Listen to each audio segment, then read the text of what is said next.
Vamos a empezar la última parte de las jornadas. Espero que ayer disfrutaseis todos los que pudisteis venir con las dos ponencias que hubo. Primero estuvo Pedro, que es un psiquiatra y que nos estuvo hablando un poco de todos los tratamientos que hay en torno a la atención y la interactividad.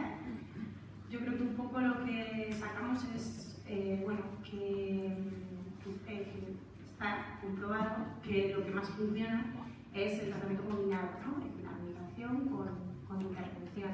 Que hay diferentes tratamientos y que unos son más efectivos en unos momentos y otros, pero que sin la otra parte, que es todo el tratamiento, toda la intervención individual, toda la intervención a familias, pues tampoco estaríamos consiguiendo los objetivos.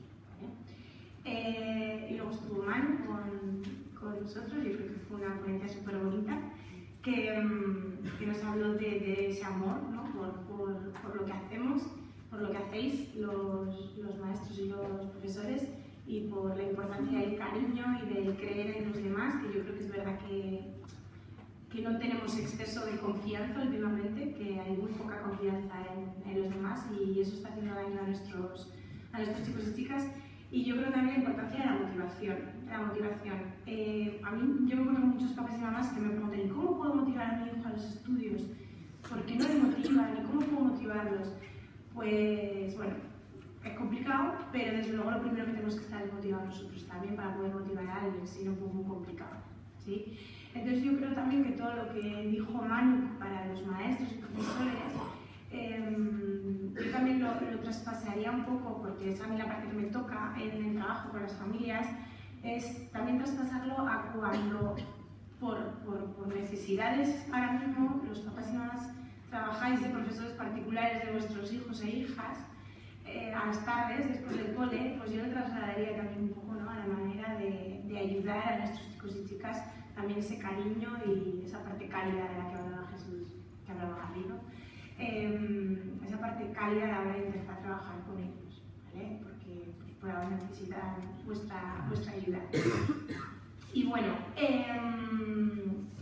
también siempre decimos que los que venís aquí, sobre todo los maestros, profesores y profesoras, que venís aquí siempre sois los más motivados, los que más hacéis, los más sensibilizados y los más formados seguramente, ¿no? Pero bueno, os estoy reforzando un poco porque aquí José viene cañero, entonces para que haya una compensación, ¿vale? Entonces cuando él le meta caña, acordaos de mis palabras también, por otro lado. Entonces bueno, pues le presento ya. Tenemos ya aquí otra vez con nosotros a José Ramón Amo, es nuestro ponente residente, que siempre que hacemos algo pues contamos con él, porque creemos que para mí por lo menos es uno de los mejores transmitiendo lo que quiere decir. Bueno, yo creo que sabe mucho, pero aparte de eso sabe contárnoslo y sabe transmitirnoslo, y sobre todo hace que lo podamos entender. Él es especialista en audición y lenguaje, en neuropsicología infantil, especialista en neurodidáctica, que es un poco lo que viene a hablarnos de aquí. Dirige el centro CADE y es director técnico de la Fundación Educación Activa. Entonces, bueno, yo creo que os voy a pasar con él. Antes, un par de cosas que se me han olvidado. En las carpetas lo de ayer tenéis para hacer preguntas, entonces pues, conforme se os vayan ocurriendo las vais escribiendo y se las entregáis a quien esté por ahí. Y luego, eso sí, luego un ratito de preguntas, ¿vale? Una hora y algo por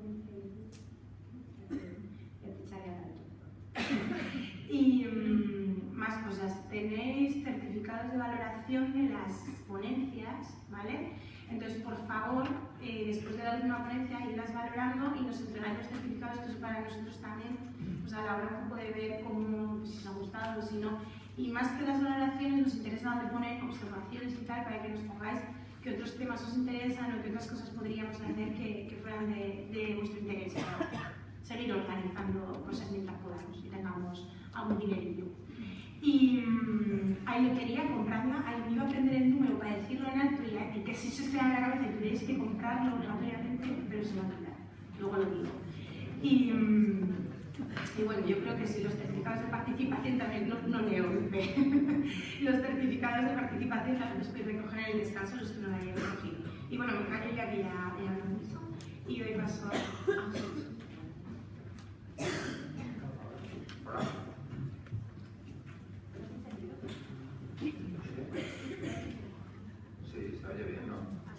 ¿Estoy atrás?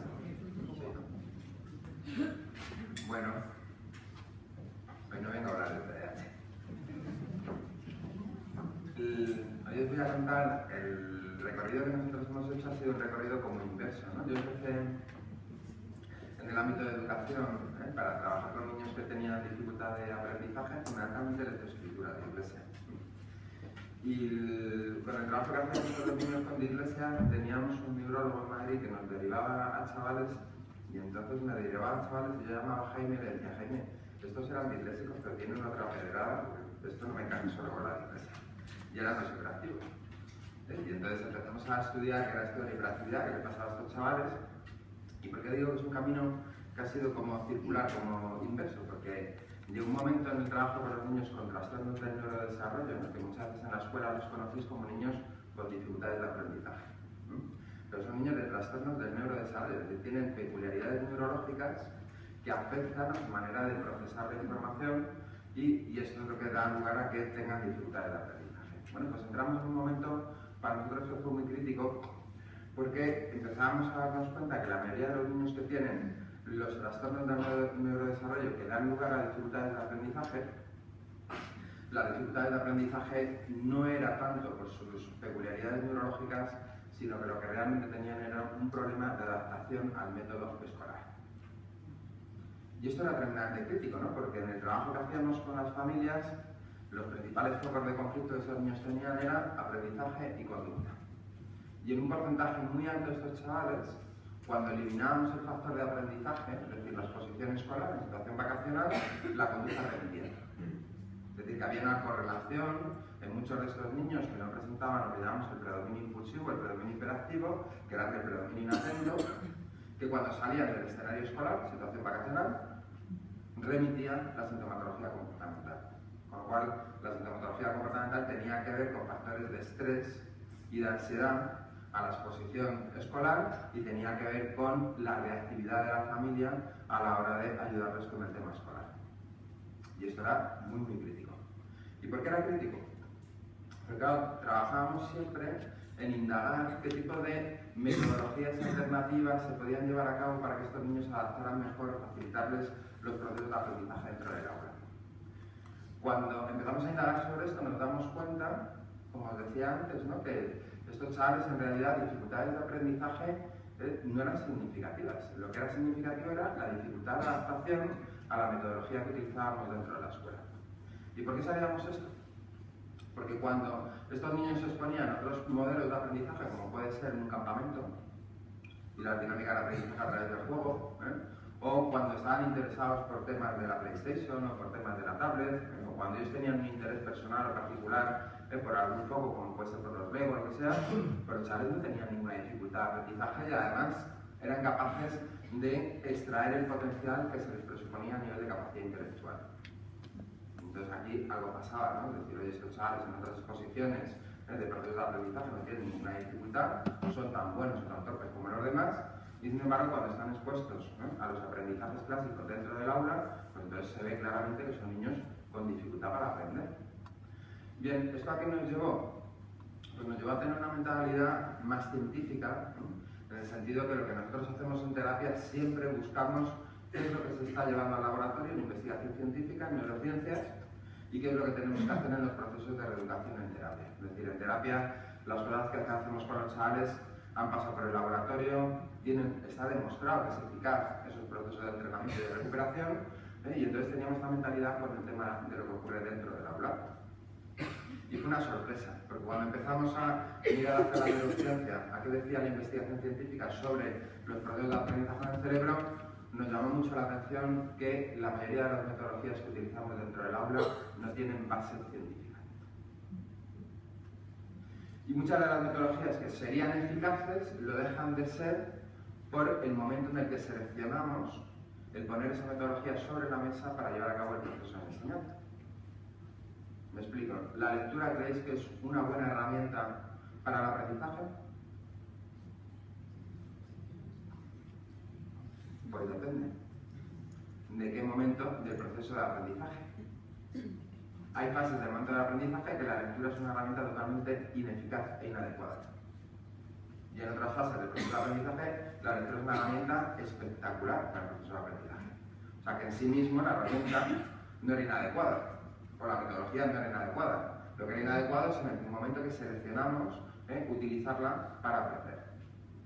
O sea, había dos vertientes, ¿no? Cosas que sabíamos científicamente que no eran eficaces, que no tenían base científica y que además la ciencia decía, pero estábamos haciendo mal.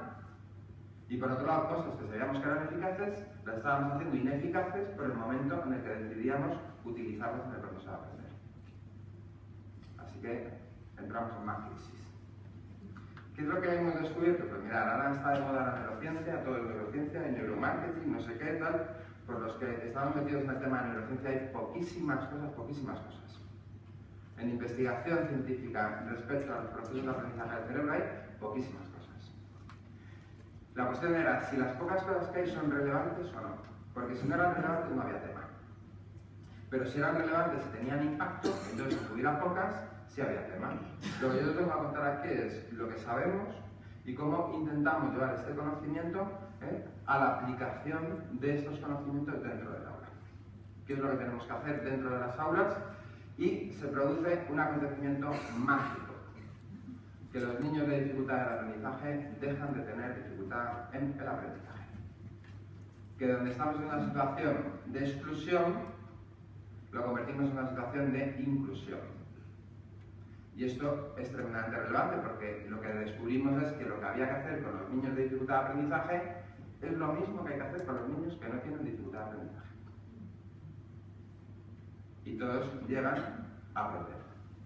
Bien, yo parto muchas veces, yo creo que aquí ya me lo habéis oído, la anécdota del sabio que enseñó a hablar a su perro, ¿esta os la conto yo? ¿Os la sabéis algunos? ¿Quién no se sabe la anécdota del sabio que no tengáis miedo, lo que no sabéis para que yo sepa qué pasa aquí? Pues nada.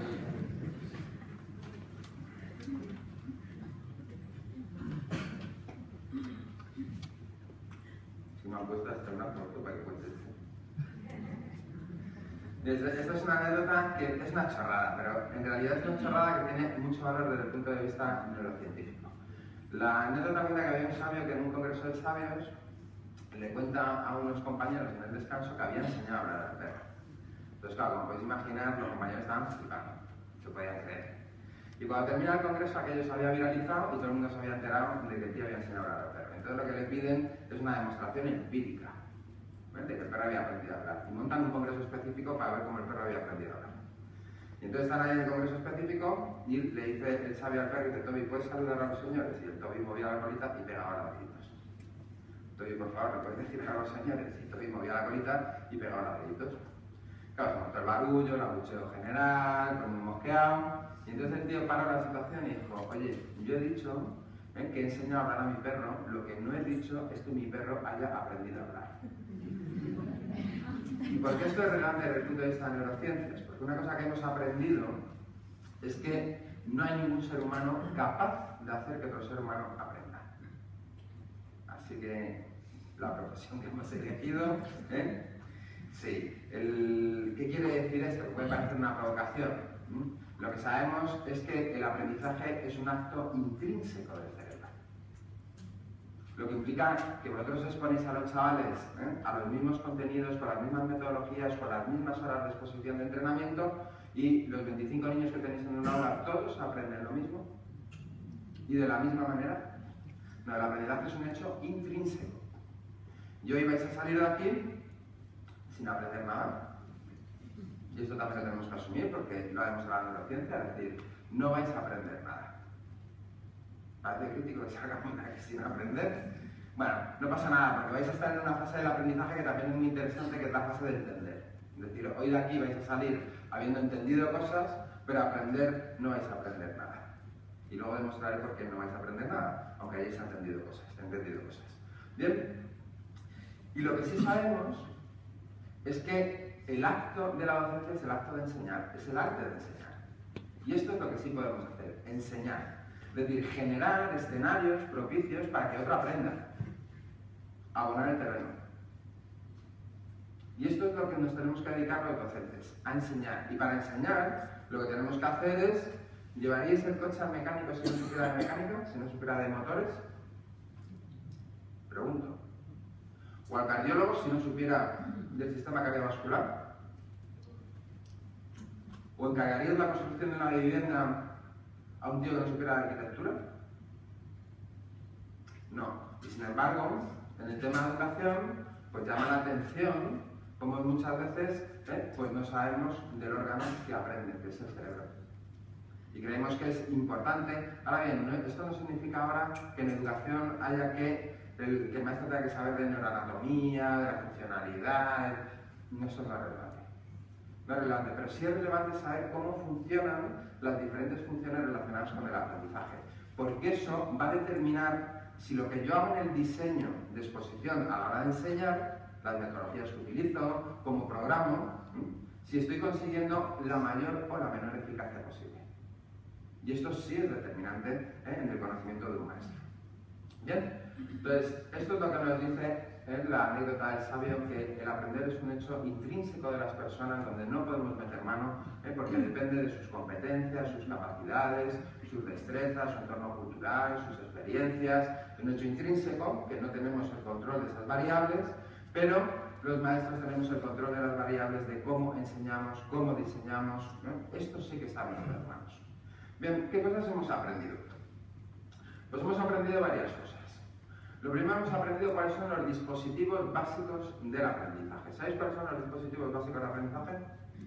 Venga, maestros, ¿sabéis eso otra vez? Los que vosotros creáis. Venga, soltar, ¿cuáles creéis que pueden ser dispositivos básicos para el aprendizaje? En cualquier proceso de aprendizaje. Motivación. La motivación, que suena un poco abrazadores de la luz, lo de la motivación, la emoción, no hay aprendizaje sin emoción, y dice, bueno, estos son todos unos hippies abrazadores de la luz, ya están aquí, lo importante es la disciplina, los contenidos y tal. Y dices, no, la ciencia ha demostrado lo contrario. Y vamos a entender por qué. La motivación es un dispositivo básico para el aprendizaje a nivel neurológico. Otro dispositivo básico que os ocurra. Atención. La atención. ¿Te lo ha dicho? Que por ese sector ahí hay tema, La atención es otro dispositivo básico del aprendizaje. ¿Cuál es el otro dispositivo básico del aprendizaje? La memoria. Los tres dispositivos básicos del aprendizaje, fundamentales para llevar a cabo el acto de aprender, es motivación, atención y memoria. Bien, sabiendo esto, vamos a ver qué es lo que estamos haciendo con estas cosas, ¿no? ¿Por qué la motivación es un dispositivo básico para el aprendizaje? Pues mirad, es un dispositivo básico para el aprendizaje porque para que se active lo que llamamos el circuito corto o el circuito largo, requerimos de que se active el sistema amigdalítico. ¿Sabéis lo que son las amígdalas en el cerebro? Yo normalmente pongo aquí una imagen del cerebro para que se vean las amígdalas, Las amígdalas del cerebro no son las que te quitan cuando eres pequeño, Si te quitan estas amígdalas te quedas psicopatón perdido. ¿Y por qué te quedas psicopatón? Porque esas amígdalas del cerebro que están dentro del sistema límbico, es decir, no lo veréis en una foto superficial del cerebro porque tenéis que abrir el hemisferio izquierdo, el hemisferio derecho y está integrado dentro. De hecho, es lo que llamamos una estructura subcortical. ¿Por qué subcortical? Porque esto es el córtex, ¿verdad? Y esta estructura es subcortical. Son las estructuras más primitivas que tenemos.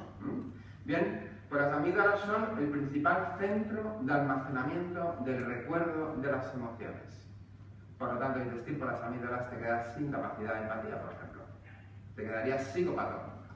Pero tienen una función tremendamente relevante, que es que cuando recibimos un estímulo a través de cualquier órgano de los sentidos, auditivo, visual, olfativo, se activa el tálamo. Y el tálamo activa el sistema amigdalítico y las amígdalas empiezan a mandar señales e información de qué sustancias neurotransmisoras tienen que activarse en el cerebro y qué cadenas neurales tienen que ponerse en marcha. Bueno, pues pone en marcha el circuito corto y pone en marcha el circuito largo. Vamos a verlo con una imagen de la organización de los sistemas de atención. Por aquí veis, son las amígdalas. ¿Veis el puntito azul? Y eso se tiene que activar, se tiene que excitar. Es que no vale, con el cacharro que estoy utilizando el puntero no tiene sentido. Mirad, Esas son las localizaciones que se observan en resonancia magnético-funcional cuando ponemos en marcha la atención. ¿Veis los puntos de color verde y los cuadrados de color moradito? Esas áreas son posteriores. ¿Lo veis? Mientras que veis el triángulo, esa área es frontal. Bueno, pues la mayoría de las funciones de atención no están en localización frontal. Por lo tanto, los niños con déficit de atención no tienen problemas en la atención. Vaya crisis ahora. No pasa nada. Es decir, ¿por qué? Esto todas las familias lo viven y los profesores también. Es decir, ¿cómo es posible que este niño esté durante horas viendo series de televisión? O durante horas en la tablet. O durante un tiempo prolongado manteniendo la atención en la ejecución de montar un Lego. ¿Cómo es posible? Y sin embargo, le cueste mantener la atención y le cueste no distraerse cuando tiene que leer un texto de conocimiento en medio, o estar haciendo ejercicios de matemáticas o escuchando al profe. ¿No os parece peculiar? De hecho, muchas veces en este desconocimiento de cómo funcionan las redes atencionales, pues decimos que el niño cómo va a tener déficit de atención si cuando quiere está atento. Sí, pero es que eso no es la concentración, esos son mecanismos de atención involuntaria. Pero bueno, me sirve la imagen sobre todo para que entendáis lo que es el circuito corto y lo que es el circuito largo. Si las amígdalas están ahí, que en este caso está coincidiendo con un cuadrado de color moradito, ¿verdad? ¿Lo veis? Que está la amígdala detrás del cuadrado, el puntito azul que hemos visto antes. Que cuando activamos los mecanismos de memoria a largo plazo y de sistemas de alerta atencional, esos mecanismos, estas redes neurales están tremendamente próximos al sistema amigdalítico. Por eso se llama circuito corto. Pero cuando tenemos que activar la concentración o la memoria a corto plazo, la memoria operativa, la localización de estas redes neurales está en el lóbulo frontal, con lo cual es Cádiz, Barcelona. Por eso se llama circuito largo, porque tiene que recorrer todo el córtex hasta activar estas funciones. Mientras que cuando tiene que activar funciones de alerta atencional o funciones de memoria a largo plazo, está muy próximo al sistema amigdalítico, pero se llama circuito corto. ¿Más o menos? Bien, vamos a ver qué es esto del circuito largo y del circuito corto. Habría varios tipos de memoria. Vamos a hablar de las memorias a corto plazo y de las memorias a largo plazo. Memoria a largo plazo que llamamos implícita. Esta en la escuela española la trabajamos divinamente bien. Somos los maestros del trabajo de la memoria implícita.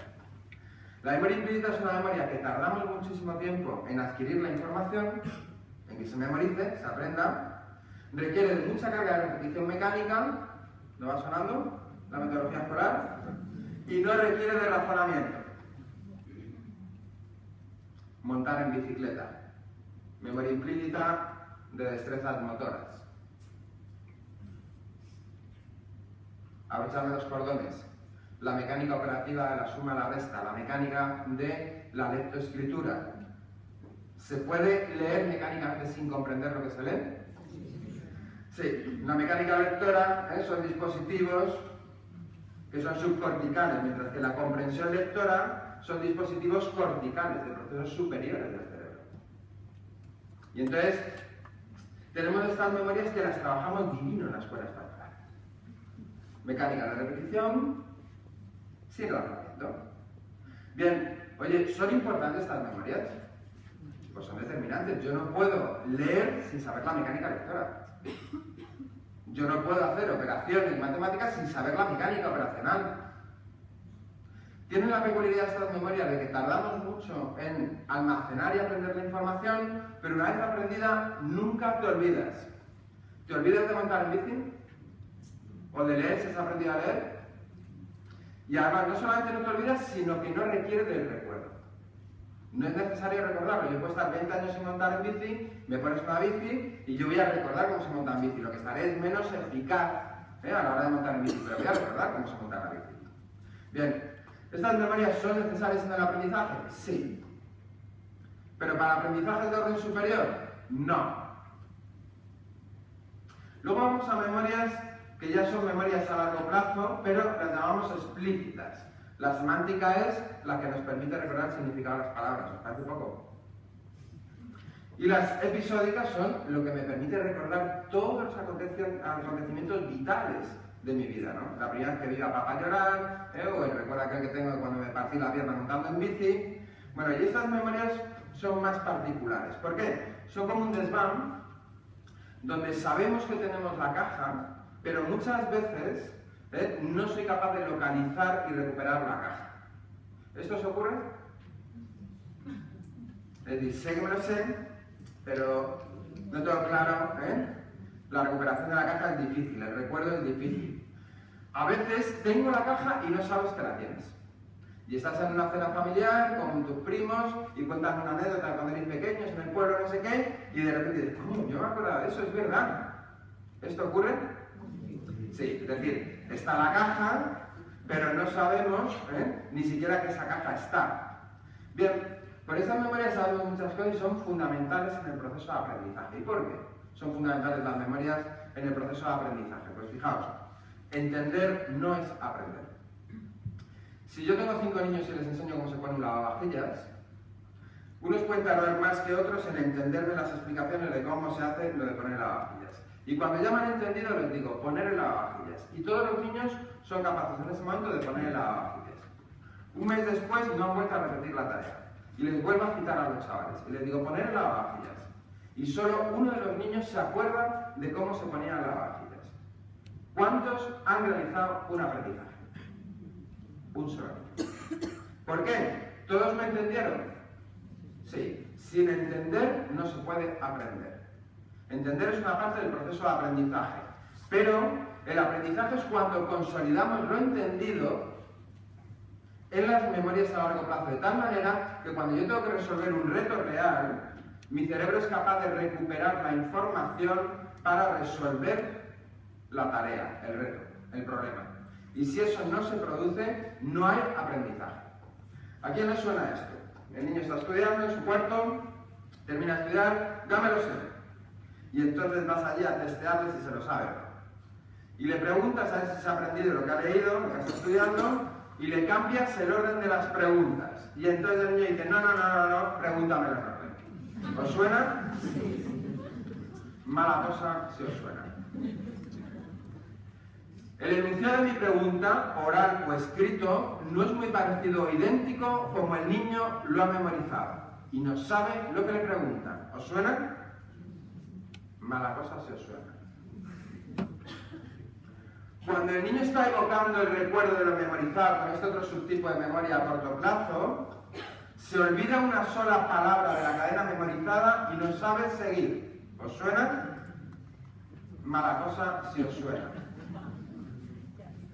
Bueno, pues es la memoria más utilizada por los niños en el proceso de aprendizaje dentro del sistema escolar español. Y de los sistemas como el español, no os equivoquéis, Estados Unidos, Japón, prácticamente toda Sudamérica, Italia, no creéis que es una cosa exclusiva nuestra, Y esto es un problema serio. ¿Sabéis por qué? Porque mirad, este subtipo de memoria del que estamos hablando, que es el más utilizado por los chavales, por cómo les estamos haciendo aprender, es decir, por cómo les enseñamos, es una memoria que requiere de mucha mecánica repetitiva. Lectura, repetición, los primos, me dice mi madre. Tiene otra peculiaridad, que es una memoria, como os decía, que si el icono de entrada, es decir, si la pregunta no es idéntica, no saben lo que estás preguntando. Tiene otra peculiaridad, es que dura 72 horas. Y a las 72 horas, el 50% de la información almacenada en estos subtipos de memoria ya no está activa en el cerebro. Pero ¿sabéis lo que pasa a los 10 días? Solo persiste el 5% de la información en estos tipos de memoria inmediata. El 5% de la información. Y entonces os invito a los maestros a que hagáis un ensayo clínico. Súper sencillo. Poner a vuestros alumnos el examen como siempre, día, hora, contenido, como siempre. Y 3 días después, sin advertirles, repetís el examen sin modificar una coma. Y 10 días después del primer examen, repetís el examen sin modificar ni una coma. Y tenéis un programita en Google súper sencillo, donde asignáis a cada niño un número, Le ponéis la nota del primer examen, la nota del segundo examen, la nota del tercer examen y veis las desviaciones en gráfica de lo que ocurre. ¿Sabéis lo que ocurre? ¿Qué creéis que ocurre? En la repetición del examen 3 días después,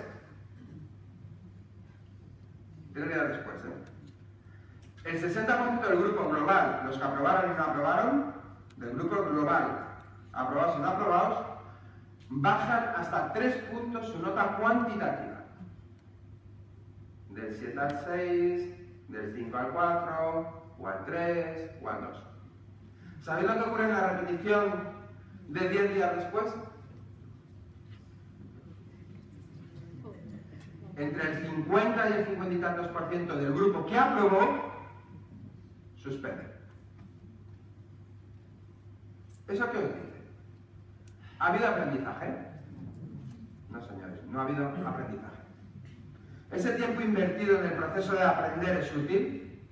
Si no ha habido aprendizaje, no puede ser útil. Es una evidencia científica. Si no hay aprendizaje, no puede ser útil. Porque el objetivo es que haya aprendizaje, ¿cierto? Bien, y os invito por favor a que lo hagáis en el aula para objetivar lo que yo os estoy diciendo y que no sea un acto de fe, porque va en contra de la ciencia los actos de fe. Y entonces yo lo pruebo, lo miro, lo hago varias veces y veo si hay una coincidencia en lo que este señor está contando aquí respecto a cómo se está produciendo el acto de aprender, el hecho de aprender. Bien, ¿qué cosas son interesantes que tenemos que saber de las memorias para saber qué tenemos que hacer con los chavales a la hora de favorecer que estos dispositivos actúen? Pues bueno, lo primero que tenemos que saber es que no hay aprendizaje sin emoción. No lo hay, nos guste o no. ¿Y por qué? Porque el sistema amigdalítico se activa a través de las emociones. Positivas o negativas, por desgracia. Si son negativas, vamos a generar aprendizaje significativo también. Lo que pasa es que si son negativas crónicamente van a provocar estrés. Y si provocan estrés, lo que van a provocar es que los niños, igual que los adultos, liberen en el cerebro unos cortisoles que son contrarios a la sustancia neurotransmisora que conecta los dispositivos básicos de aprendizaje. Todo esto que suena así como muy tal, vamos a hacerlo muy sencillo. Leéis el enunciado de la pregunta en un examen, ¿verdad? Mentalmente cerrabais los ojos. Buscabais la localización de la pregunta en los apuntes. Ya la tengo localizada, es decir, estoy buscando en disco duro dónde está el archivo. Sé que me la sé, he localizado la caja del desván, sé que tengo la caja, localizada no está todavía. Pero no me viene a la cabeza, no se activa en pantalla, no se activa online. ¿Cierto? ¿Os pasaba? A mayor nivel de estrés, ¿más bloqueo o menos bloqueo? Sí, porque esto provoca que el sistema amigdalítico no indique la liberación de dopamina, el neurotransmisor principal de activación del lóbulo frontal, única región del cerebro donde tenemos conciencia de lo que sentimos, lo que pensamos, lo que vamos a hacer. Y es el único sistema donde tenemos una memoria que nos permite tomar conciencia online de la información. Y esto se bloquea. Y es importante que se bloquee, señores. Porque si vais paseando por el bosque y sale un oso, más vale que no te pongas a pensar cómo te sientes, qué es lo que piensas, qué vas a hacer, qué posibilidades hay. Más vale que se bloquee el sistema ejecutivo, que trinques y eches a correr instintivamente con estructuras subcorticales, que te subas a un árbol y cuando ya estés ahí en el árbol, entonces que conectes tu lóbulo frontal y pienses qué coño vas a hacer ahora y te vas a dar nada. O sea, son mecanismos que son necesarios que funcionen así. Bien, esto es importante porque, como os decía, la motivación es lo que provoca la activación del sistema amigdalítico y por lo tanto es lo que provoca la activación de la liberación de dopaminas para conectar el circuito largo y el circuito corto. Bien, vamos a hablar de las memorias a largo plazo, son muy interesantes porque la memoria a largo plazo, esta que es un desván, tiene un fenómeno muy peculiar, muy interesante y determinante en lo que tenemos que hacer con los niños a nivel de aprendizaje dentro de la escuela. Y es que se tunean. ¿Entendéis el concepto tunearse? Podemos tunear un coche, le pongo unos alerones, una pegatina chula, le cambio los faros, ¿no? Le bajo la suspensión, lo tuneo. También nos tuneamos cuando vamos a una boda, tuneamos todo un poquito. Estas memorias se tunean. ¿Y cómo es que se tunean? ¿Habéis oído la expresión una mentira contada 1000 veces se convierte en una verdad? Bien, esta expresión viene por el tuneo de las memorias a largo plazo. Y esto es importante que lo entendamos. Yo pongo siempre este ejemplo, algunos ya me lo habéis oído muchas veces. Está tocado. Este fenómeno lo voy a estudiar, porque si yo digo te ha tocado, ¿sabéis a quién señalo? No, ¿verdad? Pero si yo digo te ha tocado, ¿te has identificado ya quién eres? Levanta la mano, ¿quién crees que eres? Levántala, los acobarde. Es un fenómeno peculiar, esto de mover el dedo, la gente se identifica. Te ha tocado a ti. Tú sí sabías que era a ti, ¿eh? ¿Cómo te llamas? Cristina. Cristina y yo nos vamos y nos pegamos un viaje a Marruecos. Siempre me lo llevo a Marruecos porque a mí me mola Marruecos. Nos vamos tú y a Marruecos de viaje, ¿eh? Y a la vuelta del viaje quedas con tus compis del trabajo tomando un café y evocas los recuerdos del viaje. ¿Tienes recuerdos olfativos? Sí, si no se llama Marruecos ya te digo que sí. Es decir, si vamos a un zoco, las especias, luego huele diferente. Bien, tienes estos recuerdos olfativos, están en neuronas encargadas en almacenar información olfativa, en una región de tu cerebro. ¿Tienes recuerdos visuales? Sí, hemos visto el anochecer en el 7 de Mersura. Y si los tienes, ¿no? ¿Tienes recuerdos semánticos? Hemos tenido unas conversaciones, te he dicho unas cositas. ¿Y tienes recuerdos amigdalíticos? De emociones. Un positivo o un negativo, pero los tienes. Aquí la cuestión es, cuando tú evocas estos recuerdos, es decir, cuando tú activas diferentes regiones de tu cerebro donde están las neuronas especialistas en ese tipo de información y evocas los recuerdos, ¿tú crees que los tuneas? ¿Y los modificas? ¿Tú crees que tu empalme del viaje hace que exageres un poco con las copias lo que hemos vivido? Y donde el pollo ocurría que estaba de puta madre o no sé qué, eso era. O a lo mejor eres miedosa. Y cruzaron en el ferry, había oleaje, mal día y tal, y ella que tiene pánico al agua, pues tiene un recuerdo de que nos íbamos a hundir. Y cuando lo cuentas a las amigas, las olas de medio metro eran de 1,5 metros. Hacemos la modificación del recuerdo, es decir, al activar la información en las neuronas, cuando tú haces la modificación en tiempo presente de la información, ¿qué es lo que estás guardando? La información modificada. Quedas 3 meses después con otras amigas y una de ellas va a ir a Marruecos y evocas otra vez el viaje. ¿Crees que provocas modificaciones del recuerdo? Sí. Y esto lo haces varias veces a lo largo de un año. Y entonces estamos en una cena con colegas y sale lo de Marruecos y yo la digo a contar los recuerdos de Marruecos y flipo y digo, pues no me acuerdo de nada de eso. Claro, porque me recuerda, si esto es un problema nosotros y las mujeres en general, porque ellas evocan más veces los recuerdos, sobre todo si son emocionales, y nosotros somos más planos, y lo contamos menos veces. No pasa nada, es algo que es normal, que ocurra. Claro, ¿esto qué implica? Mira, una cosa que sabemos es que para que la información en estas memorias esté bien localizada la caja y bien reactualizada la caja, es necesario estarla evocando con mucha frecuencia. ¿Os suena esto? Unidad didáctica, conocimiento en medio, la planta. 15 días. Se acaban los 15 días, cierro la unidad didáctica, paso un año entero, siguiente año, tercero de primaria, la planta. 15 días. Cierro la unidad didáctica, paso un año entero, al año siguiente, cuarto de primaria, la planta. La planta debe ser la hostia relevante. Y además, para aprender la planta, pistilo, tallo, tal, hace falta 6 años escolares. Pero fijaos qué curioso, llegan los chavales a sexto de primaria y tanto padres como profesores, a nivel generalizado, tienen la impresión de que es la hostia. Llevan 5 años viendo la planta, no se acuerdan de nada, no han aprendido nada. Todos los años partimos de cero. ¿Tenéis esta impresión? ¿Por qué es generalizada?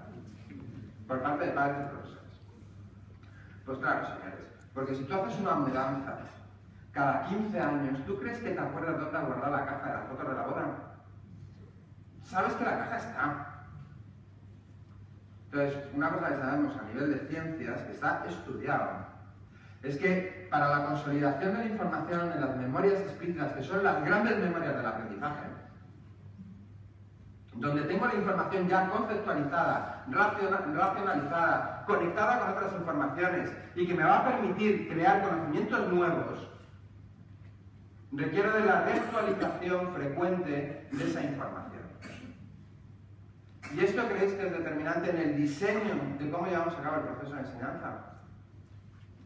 La planta, conocimiento de medio. Y a los 20 días o al mes vuelve a salir la planta en matemáticas. Y a los 20 días o al mes vuelve a salir la planta en otra asignatura. Y entonces lo que voy haciendo es la reactualización de la caja, la revisualización de la información que hay dentro de la caja. O proyecto. Y me tiro 3 meses trabajando transversalmente con los contenidos de la planta, porque parece que es muy importante el tema de la planta, e integro las competencias de diferentes asignaturas en ese proyecto. Y esto es lo que sabemos que permite las consolidaciones y te dejas de estar trabajando con la planta, perdiendo el tiempo a los maestros y de los niños durante 5 años en su currículum escolar. Bien, pues esto es tremendamente relevante porque es que lo estamos haciendo al revés. Muy poca reactualización, llevando la información a través de memorias no razonadas, no significativas, donde perdemos la información a los 10 días de haber sido recibida. Y pasa un año entero sin volver a hacer la actualización de la información. Es tremendamente crítico. Bien, el proceso de las memorias más o menos nos queda claro.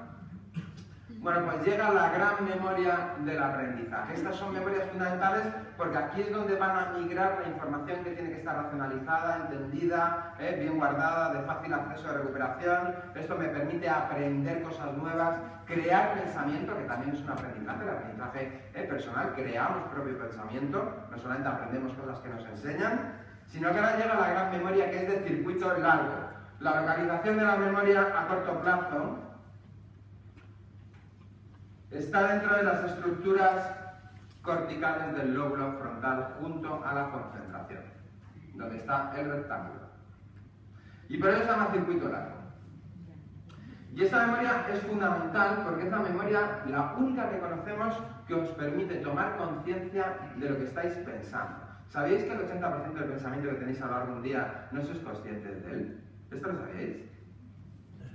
Pues Kahneman, que es premio Nobel de Economía, neuropsicólogo, obtiene el premio Nobel de Economía porque descubre, dice, ¿y qué tendrá que ver esto con la economía, no? El descubrimiento que el 80% del pensamiento realizado por las personas y por lo tanto el 80% de las decisiones que tomamos en nuestra vida se toman en orden inconsciente subcortical. ¡Joder, qué tela, qué peligro! Pero esto todos lo vivís. Podéis estar conduciendo y de repente descubrir que lleváis media hora mecánicamente conduciendo sin ser consciente de lo que hacéis conduciendo. Sí. Ahora, ¿esto se está poniendo en riesgo? No. No se está poniendo en riesgo. Es decir, lo que hay que hacer es saber conducir para que no os ponga en riesgo. Tiene que estar muy bien integrada la información en tu cerebro para que tu cerebro pueda recuperar esa información de forma inconsciente y operar con ella sin que tomes conciencia de ello. Y esto es necesario, señores, si no os volveríais locos. Si tuvierais que tomar conciencia cuando estáis hablando y te rascas la oreja porque te pica, te volverías loco. Vas a ver cómo te vuelves loco. Movemos el volante y por favor que no te corte hacer la tarea de mover el volante, Si lo hacemos todo, pues ya no nos la corta nadie, pues estamos todos haciendo el idiota. Entonces, movemos el volante, es muy importante el mantener la instrucción y mover el volante 2 veces a la izquierda y 2 veces a la derecha. 2 a la izquierda y 2 a la derecha. Por favor, lo movéis todos 2 veces a la izquierda, 2 veces a la derecha. Es importante que tengáis la experiencia para vivenciar lo que os quiero explicar. Venga, 2 veces. Que no recortes, para mí tonto. No recortes el volante, hombre. Lo que pretendéis que los niños sean activos en el proceso de aprendizaje. 2 veces a la izquierda. Mira, sigan yendo 2. Ahí hay 2 de la camisa blanca que no mueven el volante, macho. ¿Te da corte? Hay que joderse. Espero que no te dé corte jugar con tu hijo si lo tienes, o con tu alumno si eres profe, porque eres un modelo. Venga, 2 veces a la izquierda, 2 veces a la derecha. 2 más 2, más 5, 1 por 1, 17 por 14.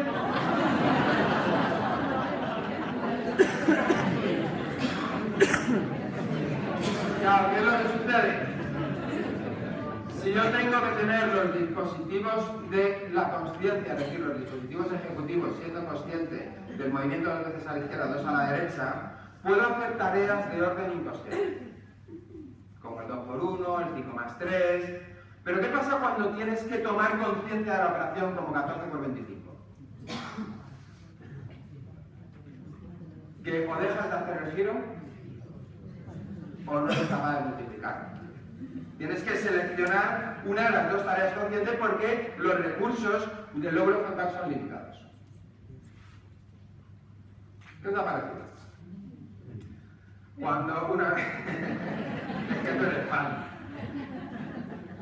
Sí, tomamos estas decisiones de orden inconsciente gracias a que tenemos el aprendizaje. De hecho, hay una de las experiencias que hace Kahneman en la investigación, está investigando con gente que trabaja en situaciones de alto riesgo, ¿no? De peligro y tal, bomberos, policías y tal. Bueno, y pone un ejemplo. Un bombero en Estados Unidos estaba apagando un fuego en una vivienda y de repente este tío, que era el jefe de la unidad de bomberos, le había conseguido controlar el fuego, lo tenían ya controlado y tal, y el tío dice, salir todos cingando de aquí ya. Y a los 2 minutos de haberse salido todos los bomberos de la casa se hunde. El suelo de la casa. Entonces, claro, dicen, ¿y este hombre por qué tomó esta decisión? Entonces le preguntan y decían, no sabría decirte. O sea, yo sabía que algo pasaba. Claro, empiezan a trabajar a ver qué es lo que podía haber pasado, trabajan muchas veces con hipnosis, intentando hacer que el sujeto retrotraiga y poder dirigir el pensamiento y tal, y el recuerdo. Y parece ser que el sonido del fuego indica la localización del fuego.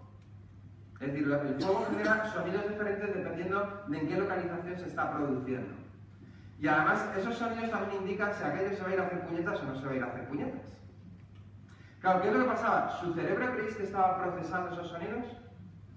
Sí. No lo hacía de forma consciente, porque los mecanismos conscientes los tenía ocupados, coge la manguera, trinca eso, dale allí con el hacha. ¿Creéis que el cerebro que estaba procesando esa información inconsciente estaba recuperando información de su disco duro relativo a los significados de esa información?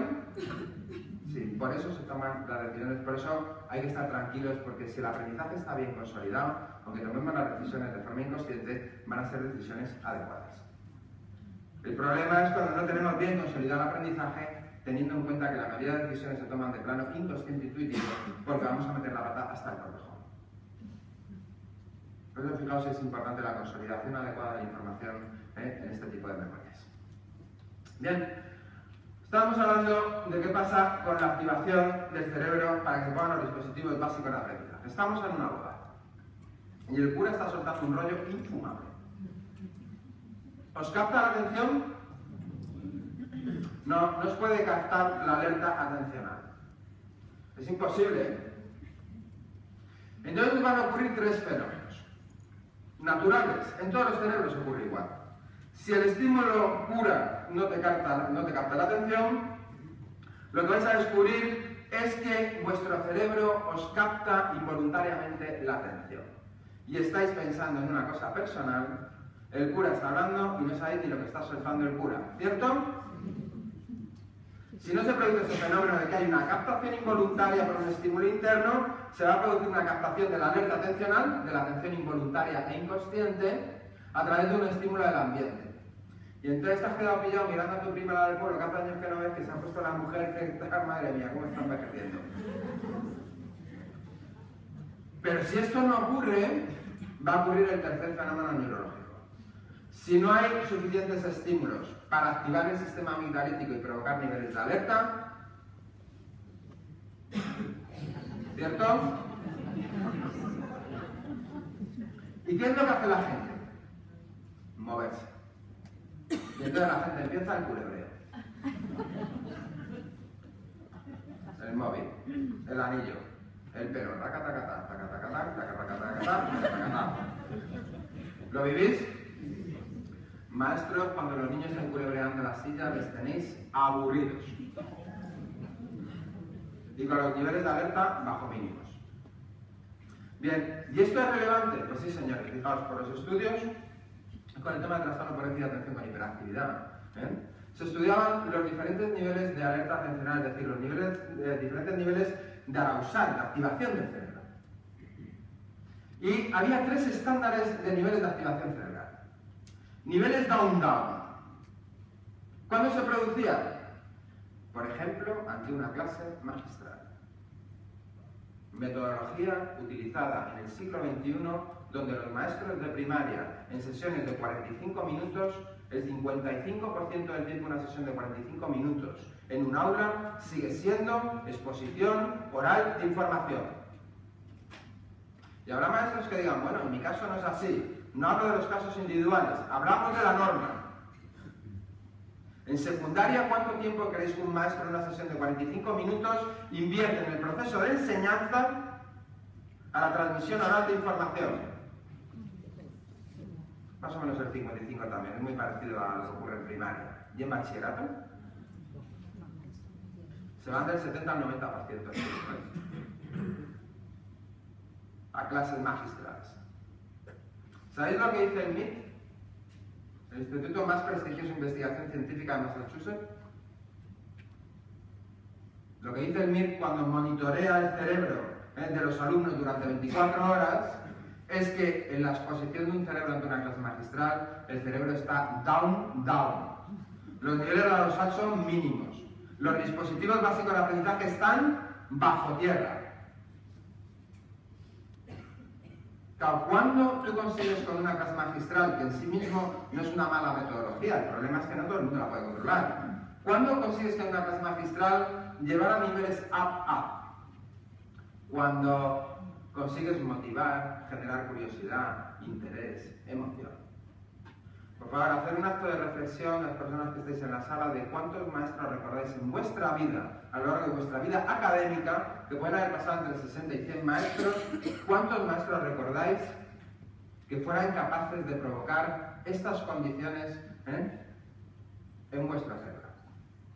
¿Os sobran dedos en una mano para recordar a los maestros que a través de una clase magistral consiguieran captar la atención, provocar emoción, motivación, interés? Pregunto, ¿Esto significa que es un mal maestro? No. Eso significa que no está seleccionando correctamente la metodología que él tiene que utilizar. Y el maestro que tiene unas habilidades comunicativas extraordinarias y que es capaz, porque es un apasionado, de generar una transmisión de información oral y generar la motivación porque la contagia, que es otro fenómeno neurológico que conocemos, el fenómeno de contagio neurológico, como en el bostezo, ese se lo puede permitir. Pero ¿cuántos hay que conocéis que se lo pueden permitir? Y en una autocrítica, ¿cuántos de los maestros que estamos en la sala creéis que os lo podéis permitir? ¿Eso implica ser buen maestro o mal maestro? No. Implica que si no se te da bien, no selecciones esa metodología porque provoca niveles down de activación cerebral y los dispositivos básicos de aprendizaje están bajo mínimos. ¿Sabéis otra cosa que provoca que el cerebro esté bajo mínimos? Estar sentados. Entonces tengo clases de 45 minutos para los niños sentados, otros 45 minutos para los niños sentados, otros 45 minutos para los niños sentados, otros 45 minutos para los niños sentados, y así en una secuencia de 7 horas.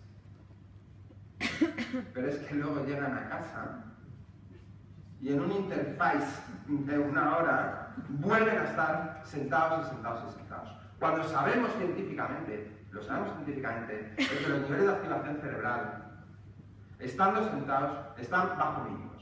Ahora voy a combinar 2 escenarios que coinciden en el proceso de enseñanza con los niños.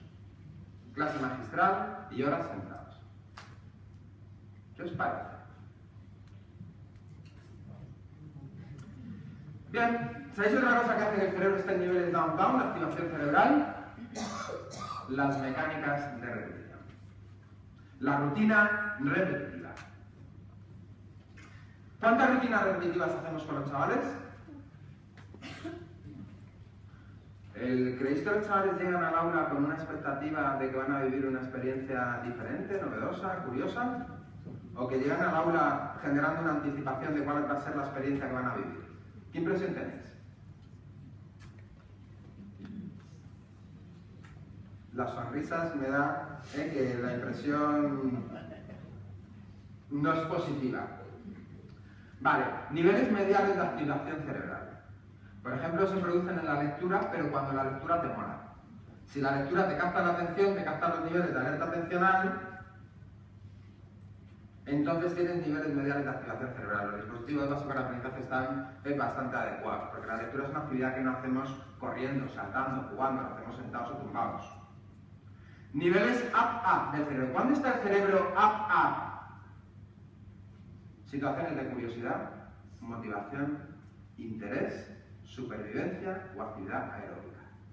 Y esto no es una opinión personal de nadie, es una evidencia en resonancia magnético-funcional ante las exposiciones en los cerebros de diferentes escenarios ambientales. Y la coincidencia da igual que sea japonés, chino, mandarín, hindú, español, alemán, se produce en cualquier cerebro esta condición.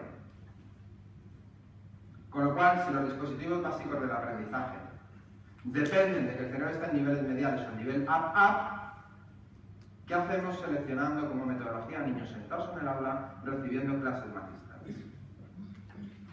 Y haciendo tareas de repetición mecánica. ¿Os suena esto como metodología habitual dentro del aula, dentro de la escuela, en los diferentes ciclos de formación de los chavales? ¿Os suena? Pues esto es lo que tenemos, es decir, va en contra del conocimiento científico. Bien, vamos a dar soluciones, ¿eh? No vale solo con esto, sino que hay que aportar soluciones. ¿Y ahora qué hacemos con todo esto? Bueno, vamos a hablar de la memoria del entendimiento, la memoria operativa. Esta es la memoria que les falla a los niños TDA. Esta memoria depende del canal atencional. Para que esta memoria esté activa depende de la atención. O bien la atención por alerta, porque me captas involuntariamente la atención, o bien la atención voluntaria, que es lo que llamáis concentración, la atención ejecutiva del lóbulo frontal. Da igual qué subtipo de atención sea el que ha abierto el canal de la memoria a corto plazo. Pero para que se abra este canal tiene que estar conectada la atención. Bien, esta memoria es una memoria que todos conocéis. ¿Cuántos de los que estáis en la sala os habláis dentro de la cabeza desde primera hora de la mañana? Pues espero que todos. El que no se habla dentro de la cabeza está fatal. Otra cosa es lo que te digas. Pero hablando dentro de la cabeza nos hablamos todos. Yo pongo el ejemplo este de ¿cuántos os ponéis el despertador por la mañana 15, 10, 5 minutos antes de levantaros? ¿Quién hacéis esto? Venga, es un montón de gente, claro. Oye, cada uno se levanta por la mañana con el sufrimiento que le dé la gana, ¿eh? Sois libres. Si esto un montañero diría que es un proceso de aclimatación límbica. Suena el despertador. Y entonces el sistema límbico, subcortical, inconsciente, involuntario, incontrolable, activa la emoción que aquello le provoca, libera los neurotransmisores que correspondan y entonces empiezan... A lo mejor no, porque vas a hacer algo que te mola mogollón. Y como los niños que no se levantan para ir al cole, pero para el partido de fútbol se han levantado una hora antes. O para el Día de Reyes, ya ni te cuento. Pero lo normal es que la cosa sí es para ir a currar. ¿Qué hace el sistema cognitivo? Donde elaboramos el pensamiento a través de las operaciones mentales de razonamiento, inferencia, capacidad. ¿Qué hace el sistema cognitivo? Que es inconsciente e involuntario. El 80% del pensamiento inconsciente e involuntario. Empieza el autoengaño. Venga, pues no me ducho hoy, no desayuno, me quedo un ratito más en la cama. Esto lo hacen todos los cerebros, todos. ¿Qué pasa en milisegundos? Se activa el circuito largo, el córtex prefrontal, se activa la memoria operativa, se llama operativa porque nos permite operar de forma consciente con la información, y entonces tomo conciencia de lo que estoy sintiendo, pues, joder, coñazo, de lo que estoy pensando, me quedo en la cama un ratito más y no me ducho y tal. Y entonces al tomar conciencia de esto, empieza a tomar conciencia de la consecuencia que eso tiene y la acción que tú vas a llevar a cabo y su consecuencia. Y entonces, ¿qué hacéis? No, o sea, es que idiota, levántate, que ayer no te duchaste, que por 5 minutos vas a tirar un atajo, para llegar tarde. Y esto, ¿sabéis cómo se llama? Se llama autorregulación. Y la autorregulación solo es posible a través de la función ejecutiva, que es lo que le falla a un niño TDA. donde el niño TDA está constantemente secuestrado por su emoción subcortical, inconsciente, involuntaria, la emergencia de neurotransmisores que provocan emociones, sensaciones físicas, está condenado a su pensamiento inconsciente y le cuesta muchísimo activar rápidamente el sistema consciente, por lo tanto no se autorregula. Pero bueno, como ya no vamos a hablar de TDAH, ¿qué es lo que pasa? ¿Creéis que es determinante la autorregulación en los procesos de aprendizaje? Señores, la autorregulación es lo más importante en los procesos de aprendizaje. Se investiga, hay varias investigaciones al respecto, pero hay una que a mí me parece muy chula por lo sencilla que era. Lo que intentan es demostrar cuál es el mejor predictor de éxito en los alumnos que van a entrar en West Point. ¿Conocéis West Point? West Point es la escuela de oficiales de alto rango en Estados Unidos para los militares. Allí no va ningún tuercebotas. O sea, ir a West Point es como ir a Harvard, es decir, ahí van tíos con un nivelazo, con unas notas que te cagas, están todos enchufados, ¿no? Bien, había dos hipótesis. Si el mejor predictor del éxito era la capacidad cognitiva, lo que llamáis capacidad intelectual, es decir, el nivel de razonamiento lógico, hipotético, analógico, silogístico, transitivo, divergente, inferencial, o el mejor predictor era la capacidad de autorregulación, es decir, concentración, regulación emocional, perseverancia, voluntad, autogobierno. Bueno, a priori la hipótesis es que el mejor predictor de éxito era la capacidad intelectual. Lo hacen en doble ciego, es decir, doble ciegos que no saben quién es quién, el investigador no sabe quién es quién. Tienen allí los sobres cerrados, ¿vale? Y entonces el sujeto A ha pasado, el sujeto B ha pasado, el sujeto C no ha pasado, el sujeto tal, y luego cuando destapan los sujetos, contrastan sus resultados anteriores en las evaluaciones de capacidad intelectual o de función ejecutiva. ¿Sabéis cuál es el mejor predictor? La función ejecutiva. El mejor predictor de éxito es la capacidad de autorregulación. Por lo tanto, si entendemos que el mejor predictor de éxito es la capacidad de autorregulación en la vida de los seres humanos, tanto en la socialización, como para llevar a cabo proyectos, como para el aprovechamiento de sus capacidades mentales, ¿cómo es posible que la escuela no se plantee seriamente el entrenamiento transversal de las funciones ejecutivas a lo largo del tiempo?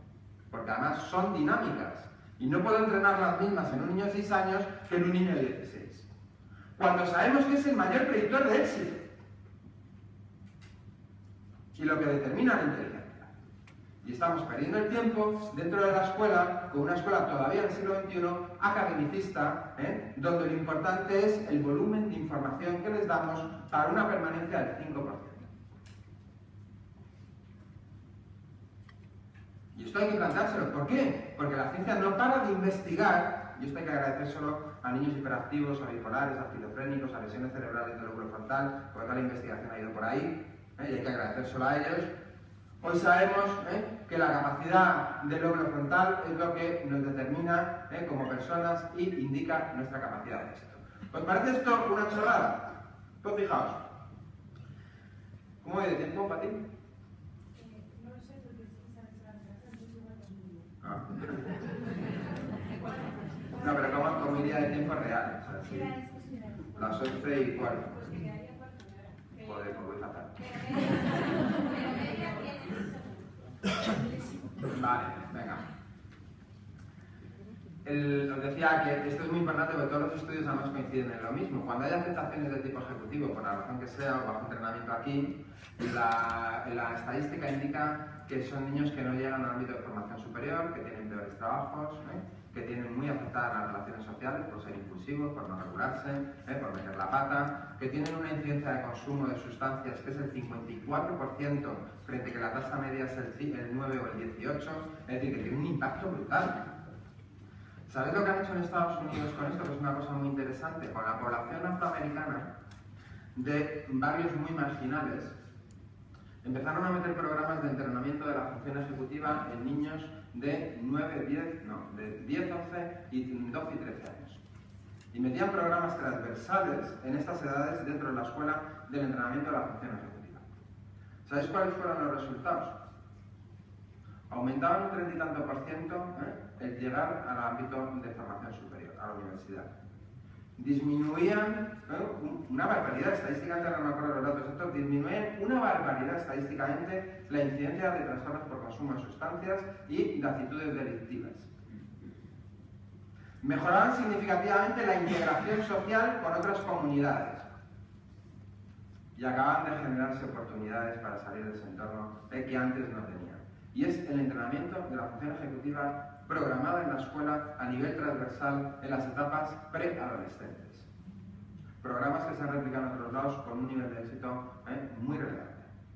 Esto lo sabemos por la ciencia, no pasa nada. Esto es lo que tiene el libro siguiente y está con el... No va a haber nada indiscreto. ¿Vale? Bueno, como me queda poco tiempo, quiero que vayamos a inspirarnos un poco aquí.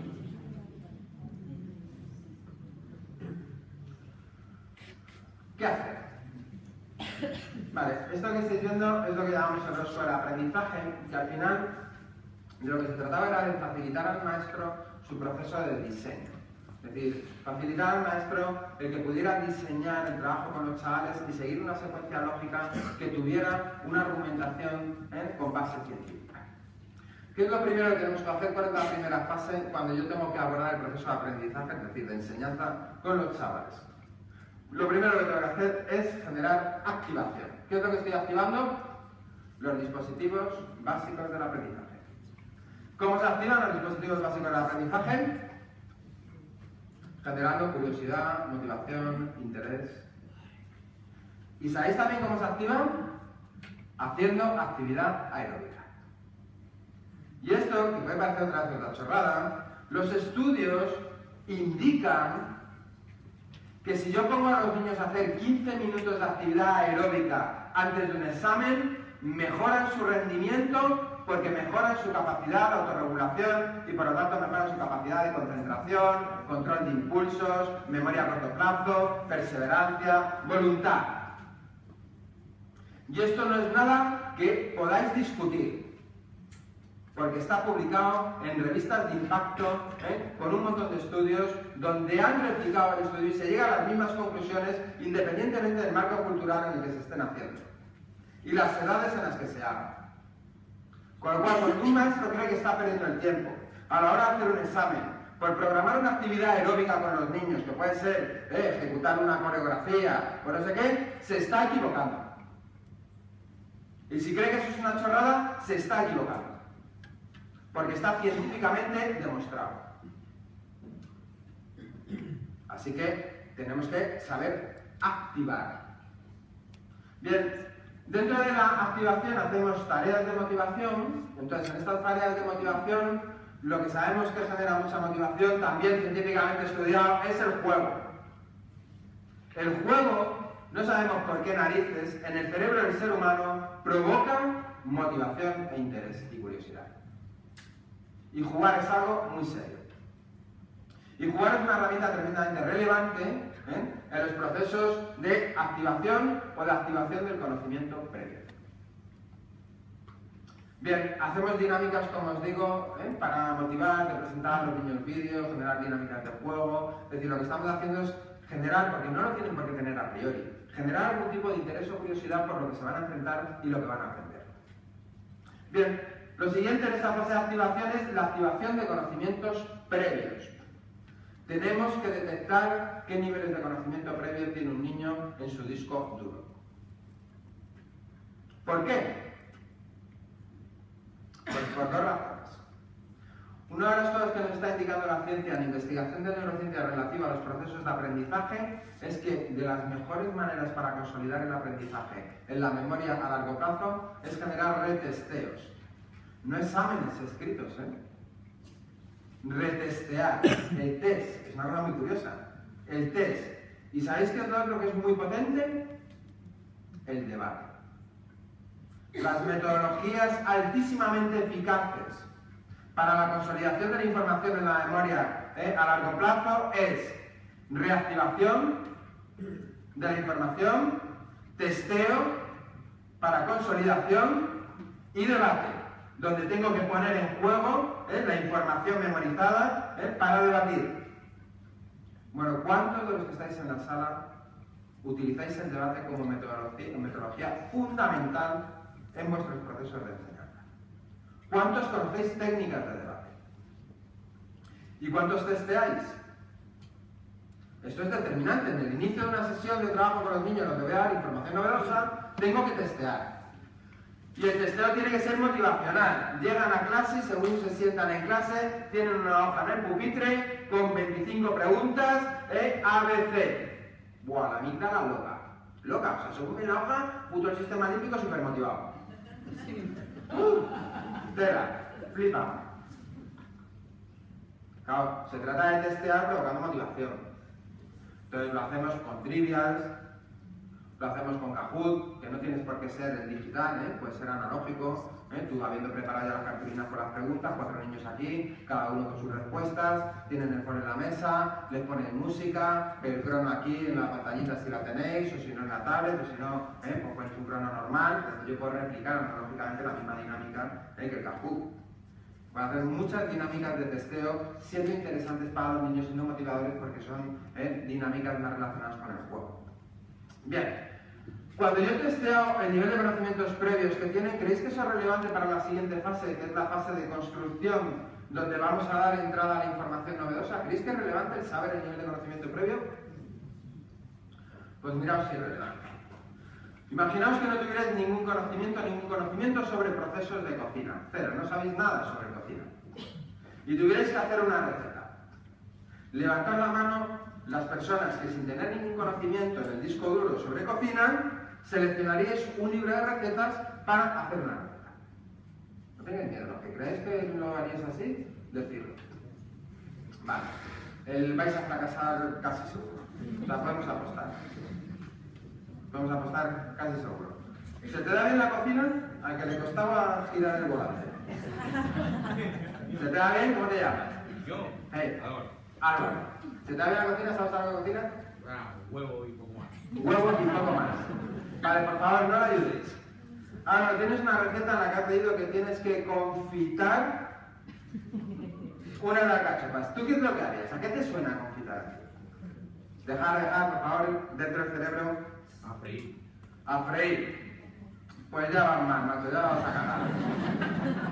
Pero puedo ayudar a evocar en tu memoria semántica a largo plazo información. ¿A ti a qué te suena confitar, confitura?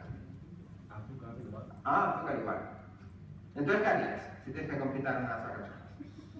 Echar azúcar. Claro, es lo que tiene, macho. Es lo que tiene tener la información en el disco duro. Confitar es poner las alcachofas en un bol, las inundas de aceite de oliva, buena calidad, si es posible, las metes en el horno, fuego lento, 80 grados, 4, 5, 6 horas. O 7, si quieres. Ya la habrías cagado, amigo, con tu receta. Confita 8 alcachofas y salen fritas allí, impregnaditas de azúcar. Sí, esto se sabe desde hace mucho antes de que tuviéramos los conocimientos de neurociencia, se sabe desde la psicología evolutiva. Cuando el nivel de conocimiento previo que hay en las memorias episódicas o las memorias semánticas es mínimo, tú no puedes conceptualizar lingüísticamente la información novedosa. Es imposible. Y entonces no paramos de dar información a los niños verbalmente cuando sabemos que el cerebro procesa en comunicación verbal solo el 20% de la información que está recibiendo. Y cuando sabemos que si no hay información previa en memoria episódica o en memoria semántica, el niño no puede tomar conciencia de lo que tú le estás contando, activar cajas de conocimiento previo y establecer las operaciones mentales de razonamiento, inferencia, razonamiento lógico, analógico, silofístico, deductivo. Con lo cual no va a entender nada. Nada. Y la metodología de lectura, ¿qué tal en esa fase del proceso? Cuando no han entendido nada y les pongo a estudiar en el libro de texto. ¿A qué les estoy condenando? Todos habéis vivido esta experiencia. Cuando no podéis comprender, razonar una asignatura, todos estáis condenados a memorizar sin comprender. Y esto es lo que hacemos en el proceso con ellos. Bien, ¿qué es lo que tenemos que empezar a pensar? Que si el nivel de conocimiento previo detectable en testeos es bajo, tú no puedes utilizar en la fase de transmisión de información el lenguaje oral como canal principal, o el lenguaje escrito como canal principal de transmisión de la información novedosa. Decía Confucio, me lo contaron y no lo entendí. Lo vi y lo entendí. Entender no es aprender, pero es fundamental. Lo hice y lo aprendí. Esa es la clave, esa es la clave del proceso de aprendizaje. Bien, por lo tanto, en esa fase lo que tengo que hacer es utilizar muchísimo audiovisual. Mucho audiovisual. Vídeos, cosas que los niños puedan ver. Si yo me grabo esta charla que os he dado y os la ponéis en casa, eso es un fatal video tutorial. ¿Por qué? Porque estoy dando una clase magistral. Y en un vídeo no voy a poder provocaros, conectar, activar vuestras emociones, captar vuestra alerta atencional, con mi movimiento, con mis gestos, porque sabemos que el 80% de la información procesada por el cerebro en comunicación oral es mi gesto facial, mi gesto corporal y el contexto donde se produce esa interacción. Así que yo tengo que utilizar videotutoriales donde hay un contexto. Y si estoy explicando a los niños el choque de las placas tectónicas, tengo que buscar en internet donde hay vídeos donde el niño pueda ver qué es eso el choque de las placas tectónicas. Porque a lo mejor Jaime tiene la suerte de que su abuelo tiene 2 placas en el campo donde hacen la leñita para luego hacerse unas chuletas. Y entonces a lo mejor este niño tiene la capacidad de hacer un razonamiento analógico y dice, coño, si mi abuelo tiene estas 2 placas de hierro, pues el choque de las placas... Ahora, que conceptualice que el choque de las placas puede provocar un terremoto o la creación de una cordillera, pues es difícil. Lo tienen que ver. Bien, cuando hago la transmisión de información a través de audiovisual, ¿qué es lo siguiente que tengo que hacer? Retesteo. Porque estoy en una parte de la competencia. ¿Cuál es una de las partes de la competencia en el proceso de aprendizaje? Entender lo que tengo que aprender. Y por lo tanto tengo que retestear. Entonces, bueno, vamos a hacer dinámicas de retesteo para ver qué es lo que han entendido los niños. ¿Sabéis cómo es la única manera de retestear lo que uno ha entendido?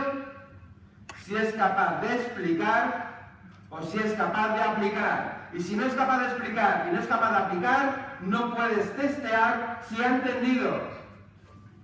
Que te responda a 10 preguntas no te demuestra que haya entendido nada. Te demuestra que has sido capaz de retener en la memoria inmediata información no conceptualizada que te vuelca como un papagayo y que pierde entre 3 y 10 días. Con lo cual, ¿qué estás evaluando? ¿El entendimiento o la capacidad transitoria de almacenaje de información no significativa? Estas cosas son las que nos tenemos que plantear en el acto de enseñar. Porque el objetivo es que aprendan. Bien. Bueno, no me da tiempo. Si voy a poner un vídeo de los chavales haciendo tareas de... ¿Cómo vais a ver? ¿Lo han podido? Sí. ¿Cuánto tiempo necesitas? Hombre, van a estar toda la mañana aquí dándole caña al tema. ¿Explica la situación? Sí. Claro, mira, mientras yo busco el tema, está aquí. Bueno, a ver, tenemos una situación, hay un problema. Que Isabel ha perdido el tren, entonces, pues bueno. Es lo que tenemos los refugiados atencionales. Yo estoy viendo en coche, ha dicho que venía muy rápido, pero yo que por favor que no corra, porque que llegue, no por entrar. Entonces, ella nos ha dicho que en principio llegaba a la 1, que va a intentar llegar antes. Entonces... Menos mal que soy colega, yo te relleno el huevo, tú no te preocupes. Entonces, la cosa es que... compartimos cositas.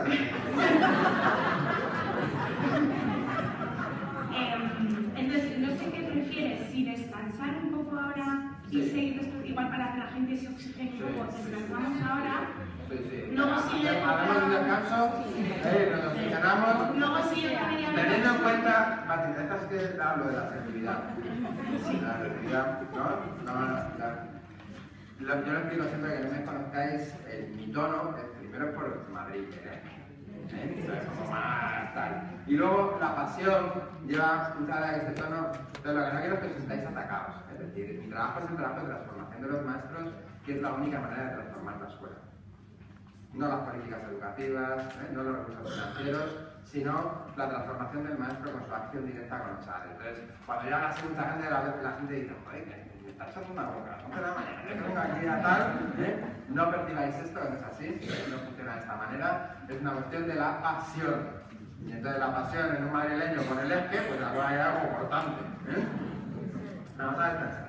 Entonces, son las 11:10, volvemos a las 12 menos 10, una cosa así, y seguiremos un rato con pues media horita o 3 cuartos. Luego yo entiendo que habrá gente que os tengáis que ir y que no os va a dar tiempo casi de ver a Isabel. Todos los que se quieran quedar, vamos, invitadísimos a que os quedéis. Pedro nos ha dicho que no nos va a echar de aquí, entonces pues bueno, nos podremos quedar a verla quien podáis quedar.